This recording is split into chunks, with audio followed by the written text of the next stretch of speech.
The house smelled like champagne and strawberry frosting.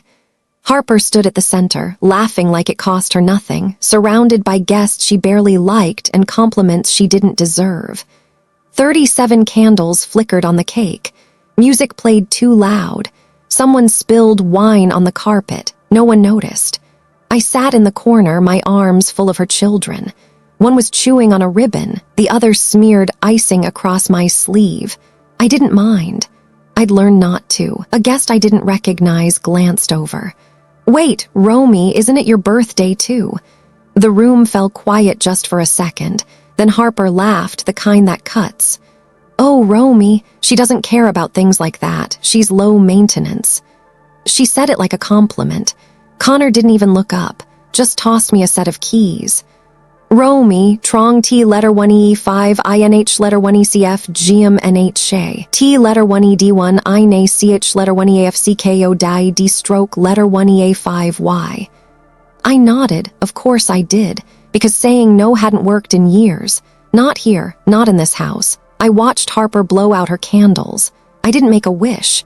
There's a kind of forgetting that hurts less than pretending, but this wasn't forgetfulness. This was choice. They didn't forget my birthday. They decided it didn't matter. And I decided not to remind them, not because I was small, but because I was quiet. And tonight I stopped being that too. The basement didn't have a window or a lock. Just a mattress on the floor, a flickering bulb above the fuse box, and a duct that hissed every time someone upstairs flushed. They called it a room.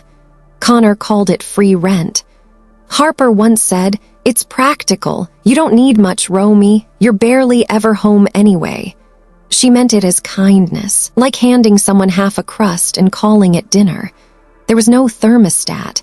If they were cold, I was freezing. If they were warm, I was boiling. The Wi-Fi dropped every time guests came over. The door didn't close right. And the one time I brought a friend home, just once, Harper pulled me aside after and said, "This house has a certain image. Let's keep things quiet." So I did.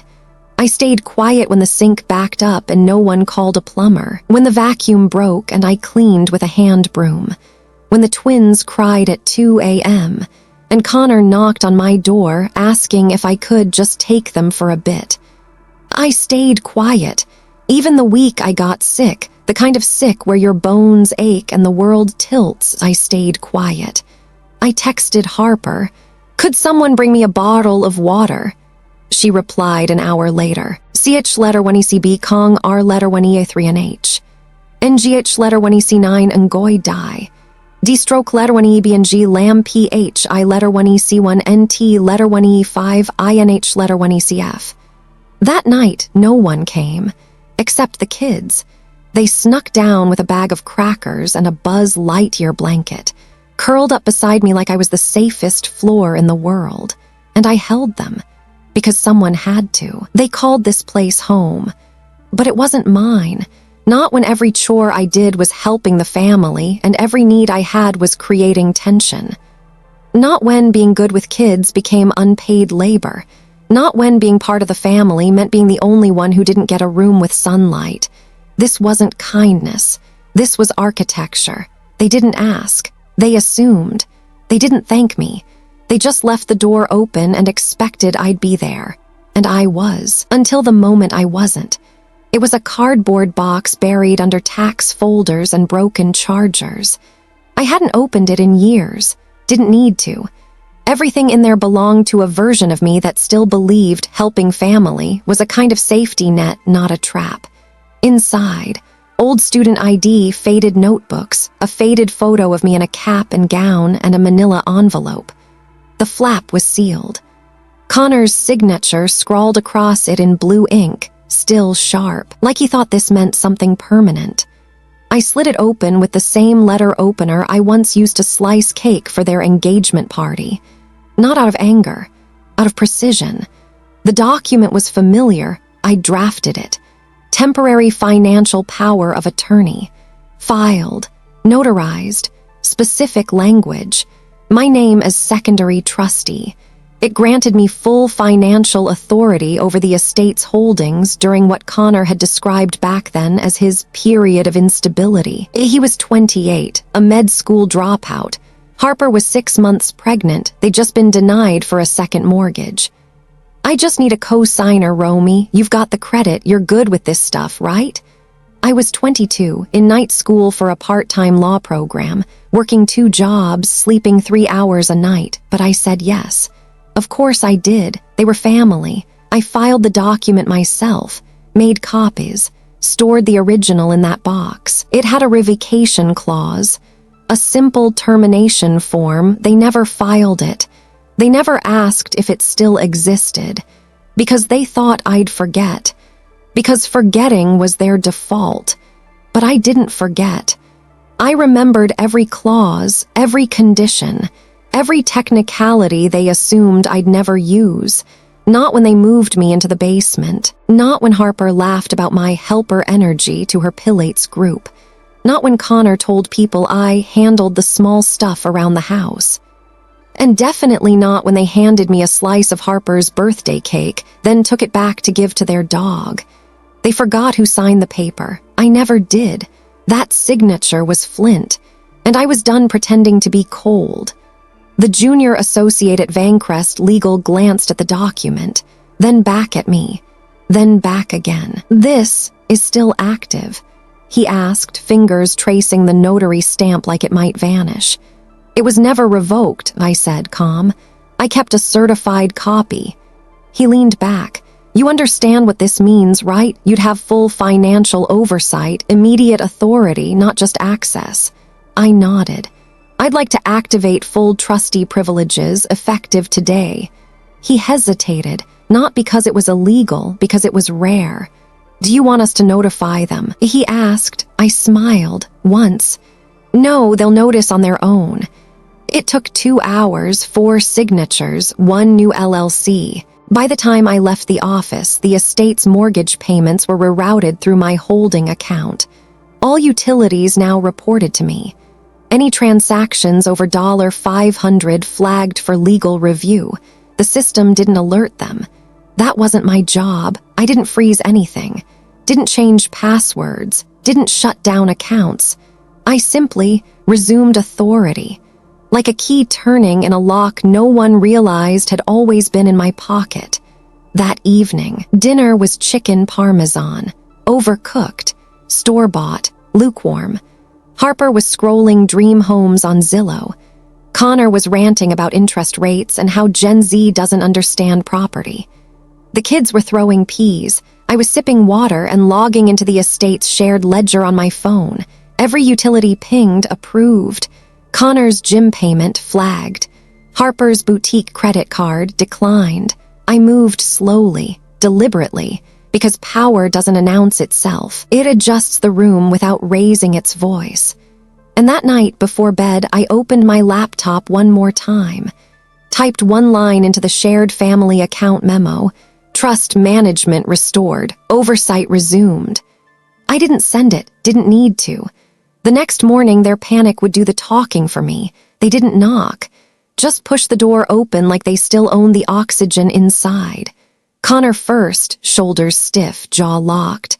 Harper behind him, arms folded so tight her diamond bracelet cut into her wrist. They found me in the kitchen, laptop open, coffee untouched. I didn't look up. They started without a greeting. "You froze our accounts." Connor's voice sharp like a thrown knife. I didn't blink. "I didn't freeze anything," I said.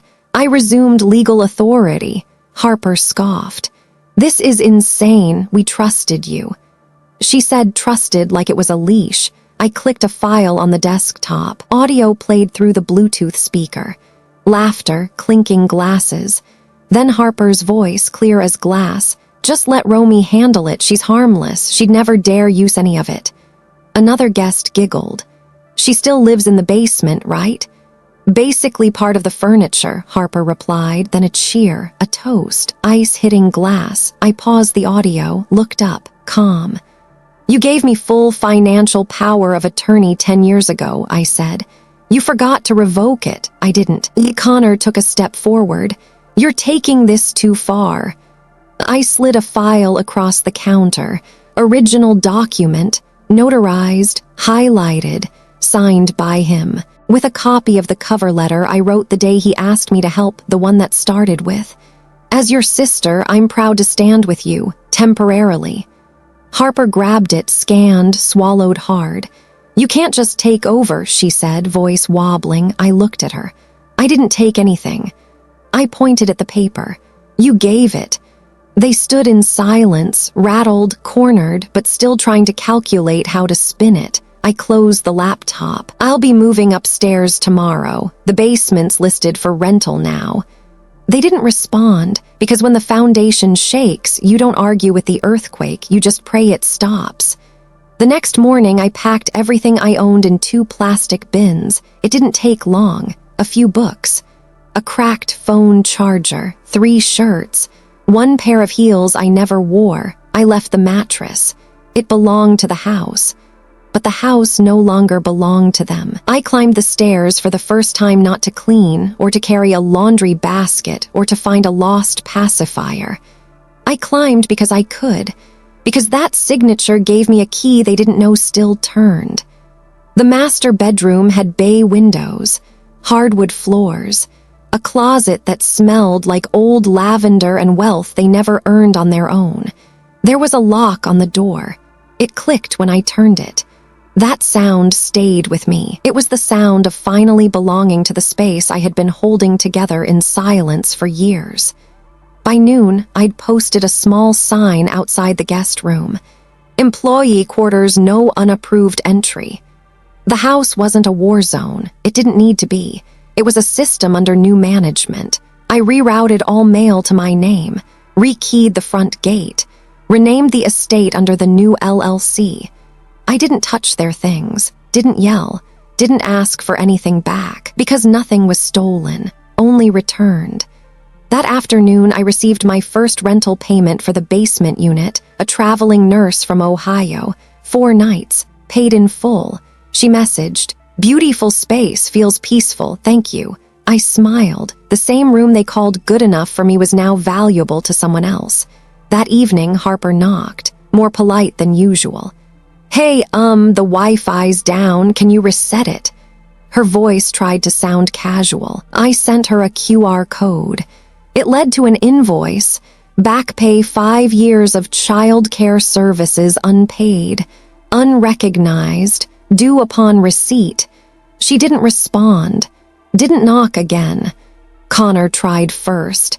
"I need access to the family accounts again," he said, standing in the foyer like he still paid the mortgage. I handed him a card.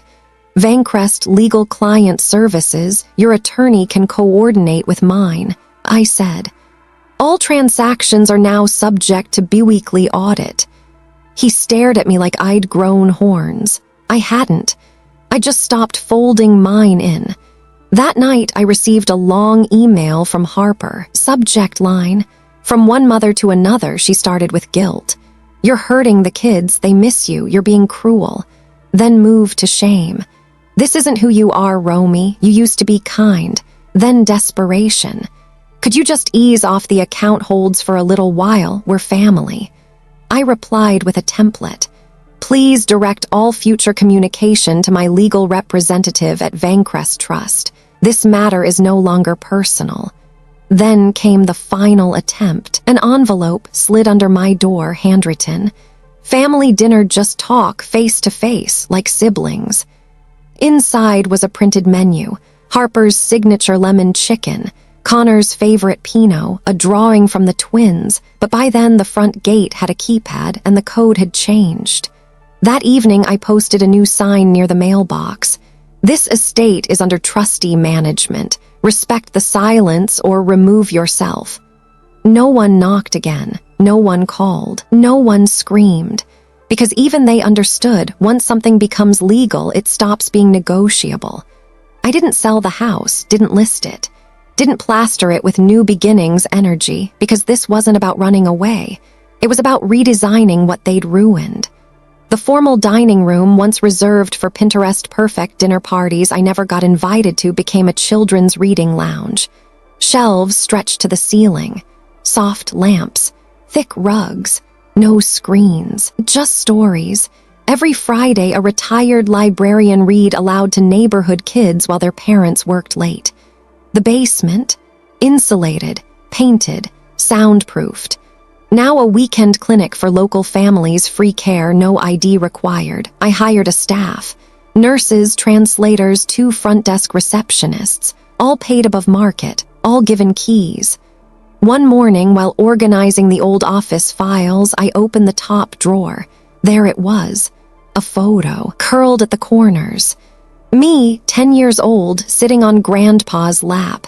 He was showing me how to sign my name in cursive, slow, patient, guiding my fingers. His words came back like breath on a mirror. Being smart doesn't mean being loud. It means knowing when silence says more than shouting ever could. I framed that photo, hung it above the new clinic welcome desk, not for them, for me.